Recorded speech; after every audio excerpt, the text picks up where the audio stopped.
Hi there, thank you so much for joining me here today. Today's video is going to be a Q&A. I asked for questions in both the LinkedIn community that I am in, as well as to my email subscribers, questions that they would like for me to answer. And that's what this video is about today. I am gonna put the questions down below in the description, as well as timestamps for those questions. So if there was something you were wondering about in particular, please feel free to skip to the area of the video that pertains most to you. Before I do hop into those questions, if this video is something that you find valuable, please subscribe, like, share. If there's somebody in your community who you know is struggling, trying to figure out what to do and how to make changes in their career, please do share it. It helps me get my message out there. And there are a lot of people right now who are struggling in their careers. So any way I can help anyone move forward, I am certainly happy to do that. So the first question is by far the most common question I get. I get it very, very frequently. And the question is, what kind of career changes do your clients make? It's a big question. And for the purposes of answering it in this video, I felt it best to separate this into two ways of looking at this. So first of all, in terms of logistical, like what are people doing? A lot of people right now are looking at becoming self-employed. When I looked at my clients from the last 12 months, pardon me.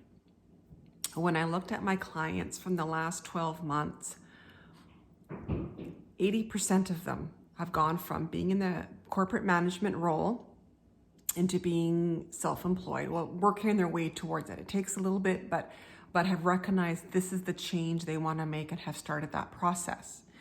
When I actually looked at my current clients, 100% of them are actually heading in that direction, which is telling me that there is a bigger shift towards leaving the corporate world and doing something on your own. Now, I wanted to know also, of those people, which ones knew that when they first reached out to me? And those results are interesting. I want to share that with you here as well. 1/3 of them didn't bring it up at all. Like it wasn't even in the conversation that they wanted to start a business. It was nowhere even in like their thought process. It was all about, how am I going to switch in this corporate world? 1/3 of them mentioned it, but really briefly in passing. So it's just like, oh, I've kind of thought of doing this, but it's not realistic, or it's not what's going to happen for me next, and kind of wanting to drop it.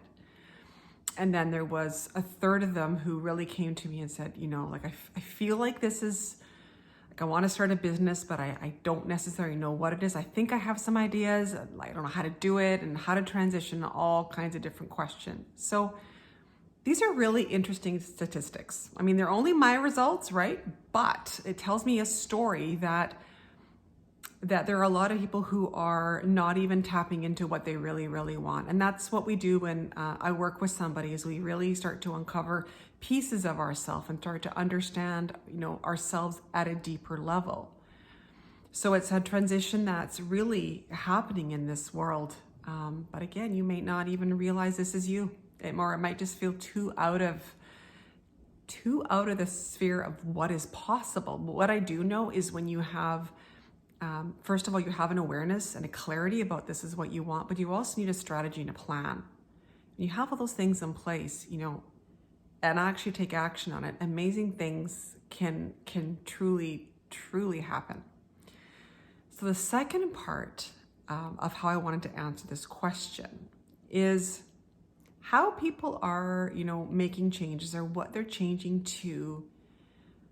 They're all over the place. Like really, honestly, it's kind of all over the place. Now, if you don't know my background, I used to be a CPA. I was in corporate management, and here I am, a coach, self-employed, not in the corporate world anymore. I mean, so many changes, right? And for somebody looking from the outside, looking in, they might go like, wow, where did that come from? Like, that's a big switch. And it can look like it, but if you knew me, how I operated, what I didn't like about my former career, what I didn't like about working for somebody else, and what I do like, and how I spend my free time, and all these things, like if you knew all these things about me, you wouldn't be surprised. I've been coaching people since honestly, since my adulthood. Ever since I've been an adult, I've been coaching people. It's just what I do. It's natural. It's just who I am. So switching to it where I do it in a career feels like the most natural thing. So to the outside world, they could be going, wow, that just seems really bizarre. It's not really. And also I've taken a lot of what I've learned from being a CPA and in the corporate world and use it now. And again, you might be like, well, I don't see that. How are they related? Like, they are. My ability to analyze, strategic planning, like I help people with their planning. I help them with, a big part of what I do is making sure that the career people choose is financially viable for them. Like my love of numbers and my passion for budgeting and finances, it all comes through. Everything all just fits in beautifully. And this is exactly the same thing that happens with every single client. Often when someone starts working with me, they don't tell everybody that they're working with me. It's just something I've noticed across the board. It's kind of like they're new at this. They don't really know where they're going with it. So they keep it, a little bit closer to them. But as we start to really figure out what it is they want to do, invariably people want to share that. They start to get excited and they share it. And this is the feedback that I've gotten from every single client. Every single client, 100% across the board. They tell me that when they tell the people closest to them, not the world at large, but when they tell the people closest to them about the switch they're making, the response is kind of like, yeah, that makes sense. That makes sense.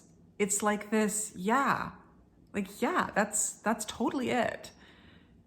Because when when we're in alignment with ourselves and when we understand ourselves and we understand our journey up to this point, that's a big part of knowing what to do next, is also understanding your journey.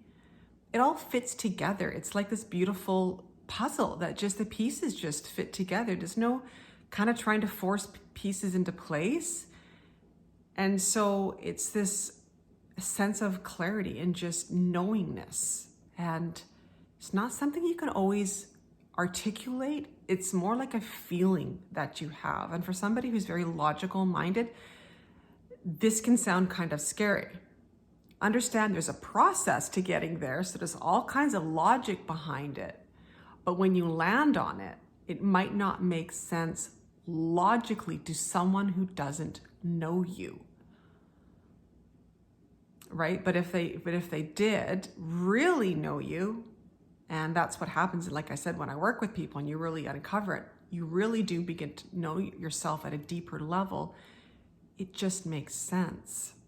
So the majority of what I see with clients is, yes, they are exiting the corporate world and they are doing something that deeply resonates with them and their life path, what they have learned on this journey on earth. That's what it starts to become more about.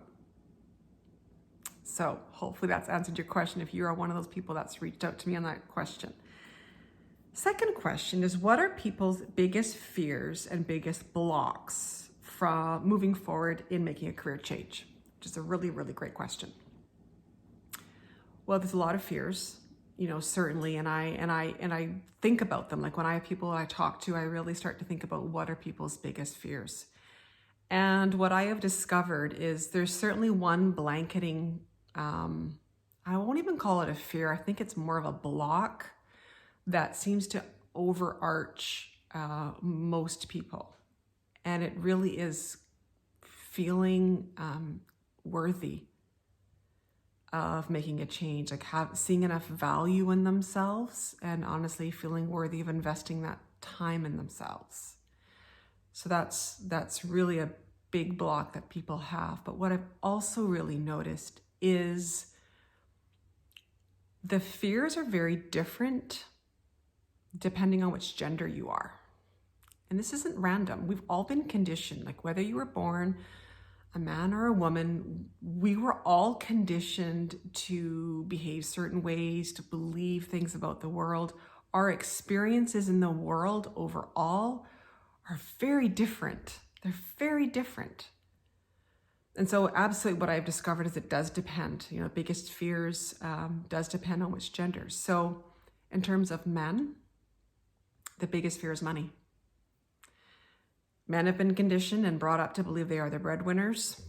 They're responsible, and they take, a lot of clients that I work with and people I even talk to on the phone, they feel that responsibility very deeply. That's where their worth is tied into. So the thought of giving up a career, no matter how much they're struggling in it or they're suffering in it or they know there's something else, the fear of not being able to provide for their family is huge. And so really understanding that that is a program, first of all, that's your only sense of worth in this world.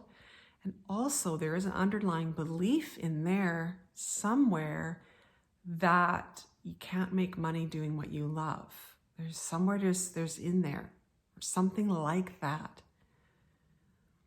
But really having an understanding and appreciating that that's really how, men have been conditioned in our society. It's just the way it is. It's the way it's been to this point. And as much as I think a lot of us who are more conscious and who've done a lot of work on ourselves, we try to work past some of this programming, it still has its way of rearing its ugly head. So first of all, if this is you and you're a man watching this, know you're not alone. This is a common fear, but also notice ways to get through this. Like there really is. And at the end of the day, if you're in a relationship and you're concerned about your partner leaving you because you're not making enough money, this is going to sound really harsh, but that person's probably not your person. Full stop. It's probably not your person. Because if you are stressed and you are feeling that uncomfortable about your current, position, place, whatever you're doing, your person doesn't support you in that, it's maybe there's something deeper going on there. And if if that is maybe just something also that's constructed in your mind, because our minds can play tricks on us, like maybe just dig into it deeper, talk to your partner about it, like actually talk to them about it. Maybe it is something, a story you just told yourself, right? It's entirely possible. So for women, different. They don't seem to have the same sense of responsibility. Some do, for sure. What I have noticed in women, though, what really switches for them is having a supportive partner. That is like a game changer. A lot of women have a lot of hesitation, but it's actually their partner that encourages them to do this. This is so fascinating to see. Like I actually have had men reach out to me on behalf of their wives and their girlfriends. Beautiful to see. Right? But for women, it's the sense of self-worth. Like we're conditioned very much to give. And so the feeling of investing in yourself can feel very, very uncomfortable. It's also different. Like I have a lot of single moms reach out to me, and I think there's something there as well. Usually they've got a sense of resilience, and I find that a lot of their fears aren't as big as for really a lot of other people. And actually overall, I have a lot of clients who are single parents, and often many of them recently divorced. It's interesting how I see all these trends, and there's something going on here. When we go through something like a divorce, we are sometimes more open to seeing areas of our life that aren't working, and then also seeing the benefit of making a change, right? We've seen how taking the scary steps has actually led to a better place. So just some interesting, more statistics and more insights and perspectives I have noticed from the people that I work with. Question number 3, another big question. Why are so many people unhappy in their careers all of a sudden? And first of all, this is, it's actually not all of a sudden. It may feel that way. It's just we're hearing about it now. What's happened in the last couple years, this really started at a big level very early in 2020, and we all know what started to happen there, is the world changed. It's changed in a way it will never go back. Prior to 2020, most people were on a hamster wheel, in the rat race, whichever way you want to put it, but really on this path of go, like never ending busyness, really just in survival mode, just trying to get through, but so busy. And what happened when COVID hit is life slowed down and we've started to see things. The best analogy I have for this is prior to 2020, for, the majority of the population, it's like we were living in a dark room. So we were going about our lives, our careers, whatever area of life it is, and we were in the dark. And what's been happening since early 2020, it's like somebody put one of those light dimmer switches, like how sometimes you have in your dining room or rooms where you want more ambiance. It's like somebody is turning the light switch on. What's happening is we are seeing all the stuff. We are seeing all the things in our life that isn't working for us. We are just seeing it all. And the light is getting brighter and brighter and brighter. And that is why so many people are starting to feel more and more uncomfortable. Because once you see what's not working for you, you cannot unsee it. You can't. It just gets more and more magnified. And we're seeing now lots of people, I know I'm certainly seeing this, who are having really heightened levels of anxiety and stress and just almost like panic attacks. And these are people who don't normally have these things. It's because they're seeing, clearer and clearer each day that what they're doing is out of alignment. And the more we stay in resistance to this, the more we actually suffer. Because when we're in resistance, we're not thinking about solutions. We're in denial that it's really going on. And then what we'll often try to do is try to make little changes, like I'll just make this little switch and it'll be fine, right? And we hope it's going to work. And I get it. I've been there. I've done this. But it doesn't. Right? It just gets louder and louder and louder. And so the first step in all of this is truly accepting what is. That's the first step. Because once you've started to accept it and really start to, okay, this is where I am, that's when you can start to then move towards solution. If you're in denial that this is really going on and trying to deny it, that's when you're going to start your stress level is really going to start to increase. So that's really what's been happening, is this dimmer switch has been going brighter and brighter and brighter. All this stuff was always here before. Like, really. Like, we're seeing this at a global level. Like, we're seeing so many things fall apart. I mean, we're seeing companies laying people off. I mean, the first, I want to say the first sign of trouble, because we've been, going through some stressful times in the last couple of years. But basically what we're seeing is things that are not built on a foundation of alignment, integrity, honesty, trust. Things that were not built in that are breaking down. So if you're in a career where you're not being honest with yourself, you are not living in alignment, you are not in your integrity, you're living against your values, all those things are breaking down, and they're breaking down quickly. This happened to many people prior to 2020. Not a large part of the population. I was one of those people. I had my life break down years ago. I've been through this. I've been through all of this. It's everything that was there, and it's breaking down to break through. It's not happening to you, it's happening for you. Life is showing you what is not working so you can make a change that is more in alignment, that feels better, that is going to make you happier in the long run. It's only showing you things that are not working.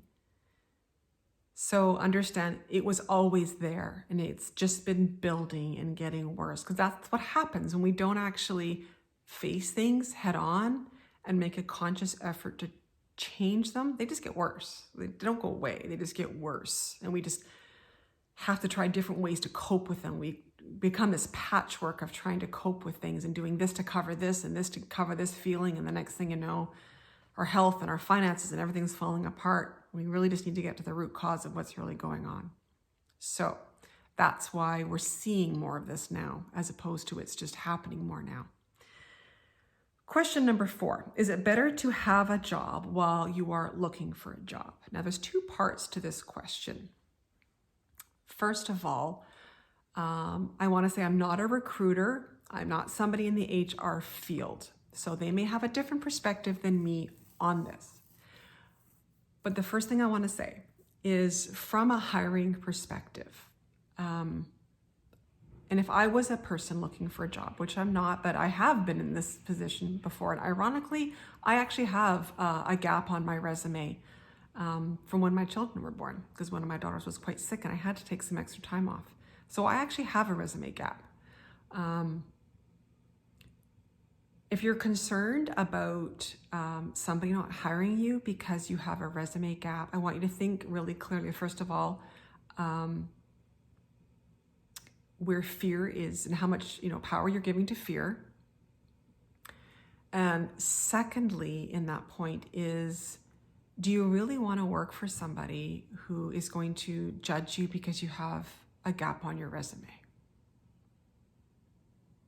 Because that's the truth of the matter. If somebody doesn't want to hire you because you took a few months off, do you really want to work for them? Anyways, whose loss is it? Because from my perspective, if somebody can't ask me the question or have an understanding of why I took time off, I don't want to work for them. That tells me I'm just a number. I'm not a person. I mean, I took time off because I had a very sick child on my hands. Somebody can't understand that? What's going to happen when that child gets a cold and I have to take a day off work? They're not going to be there. And so many of you want to be in jobs and careers where you feel valued, where you feel heard and understood and seen. And so this is a point. There's a point, to in an application process or an interview process, that if somebody isn't willing to look at you as a person and not a number, then trust me, you don't want to work for them. Really, truthfully, honestly. Now, that's my perspective on sort of in terms of being hireable again. But there's another aspect to this. See, why people will often say it is better to have a job while looking for a job is there's something that can happen if you were to quit your job. What can happen is you can go into a state of anxiety and scarcity and panic because you don't have an income. And that does not translate well in a job search. So your situation is going to be unique to you. If you're in a really toxic work environment that's really bad, that is stressing you out, that is, you're going home every night, you're crying, and your blood pressure is going up. Maybe you're starting to see the effects in your health. Well, that's not good, obviously. There's something needs to be done there. Can you afford to quit? First question. Do you have a second income that can support you? Or do you have enough savings? Do you have a plan? Because if you can only go 60 days without a job and you are going to be in dire straits, it's not a good way to set yourself up. That is not going to bring you success, because I can guarantee you 20 days into this, you are going to start to panic. And that needy energy, it gets translated in an interview. People can feel that when you're needy and you're clingy. So all you would have done is, replaced a workplace toxic stress for now, like you're worried about the roof over your head, scarcity, stress, and anxiety.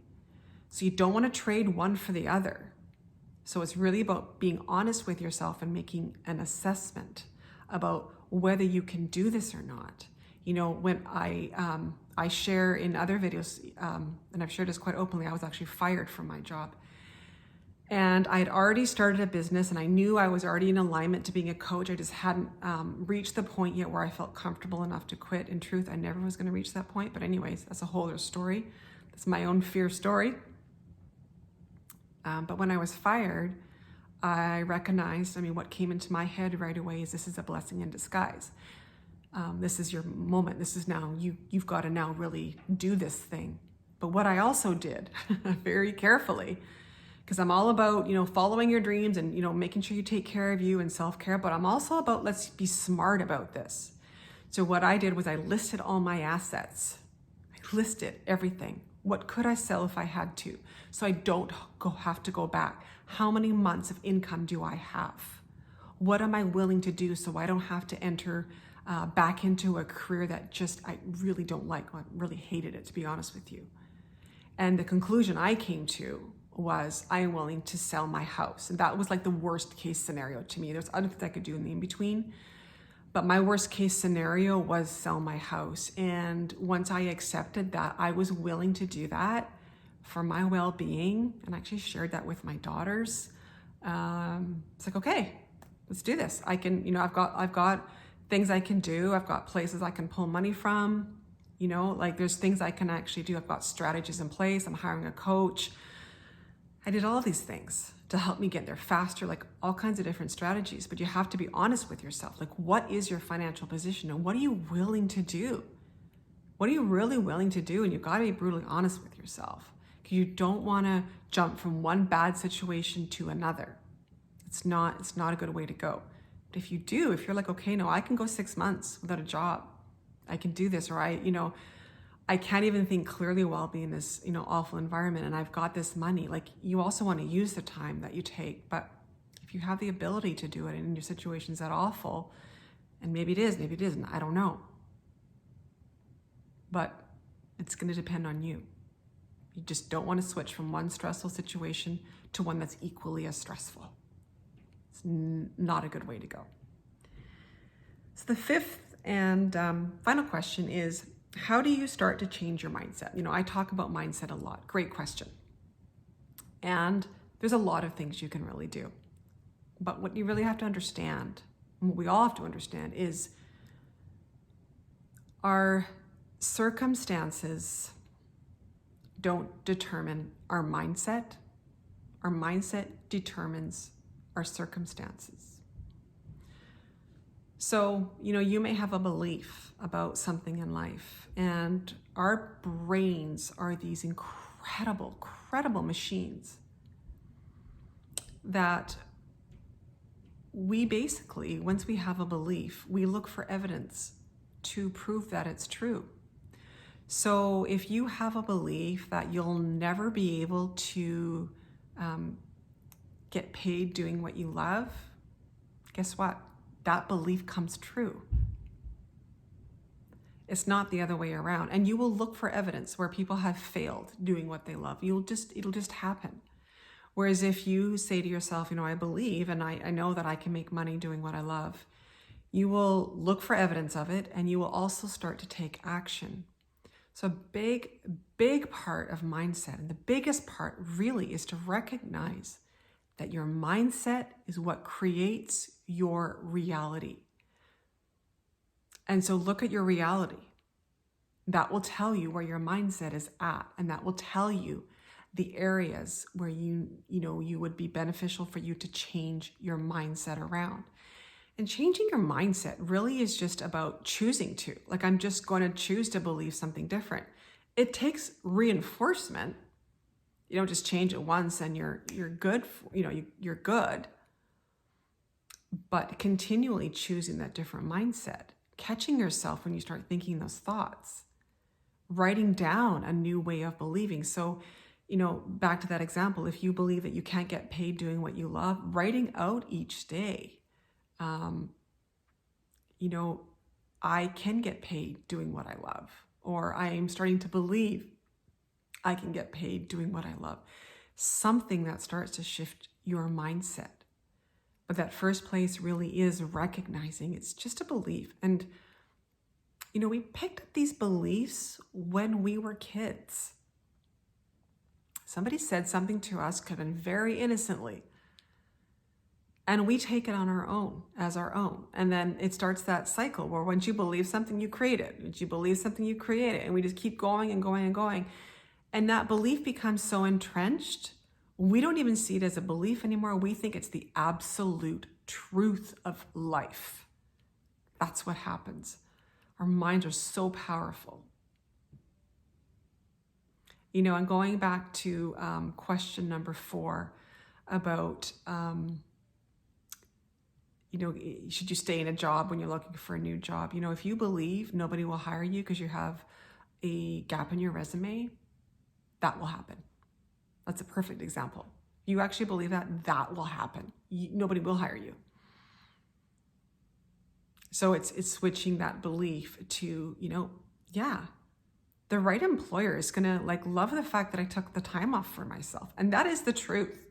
Because somebody came to me, if I was a hiring manager and someone said to me, I took a few months off just to de-stress and get my life together and really, connect to me, or, spend time with my family or focusing on my health, I'd be like, that's a person I want working for me. That's a balanced person. And that's a person who's willing to do things differently and step out and to create different realities for themselves. That would excite me as a hiring manager. So in terms of your mindset, just understand that, there was likely a time in your past where that belief was created. And sometimes it's helpful to go back and figure out when that was. Just so you can go, okay, well, we don't need to believe that anymore. That person believed that, or I was told that, or I heard that. Okay, well, I don't need to do that anymore. I can choose something new.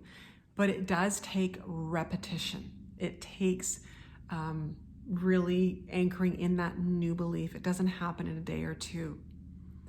But you can powerfully change your beliefs 20 days, 30 days. And if you keep committed to this, your whole reality can change within a couple of years.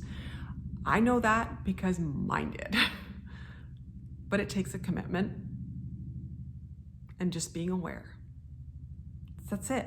It's not hard. It's simple, but it just takes commitment. I think that's the most important thing to really stress in here, is just being consistent and not being hard on yourself if you fall back, right? There's probably many years you believe something that's not serving you. We all do. We've all had it. Don't be hard on yourself if you all of a sudden slip back and fall into that old belief. You go, okay, well, I could just choose something new. That's what this is all about, is just making different choices in every now moment. Because the choices that you make in every now moment is creating your future reality. It's exactly how this goes. So if you catch yourself going down a rabbit hole of negativity, if you stop yourself and just say, okay, I don't need to do that, I can choose something new, the next time you probably won't do it. It's continually changing the trajectory that you are on, and it takes that commitment. But let me tell you, amazing things can happen. Amazing things can happen in your life when you start to shift your mindset. So those are the 5 questions I have for this video. If you have more questions you would like answered, please feel free to post them below. I'm also going to put my contact information down below. If you feel more comfortable, please feel free to email me. I'm also going to put a link to my website where you can subscribe and get content delivered from me directly to your inbox. You don't have to go searching for it.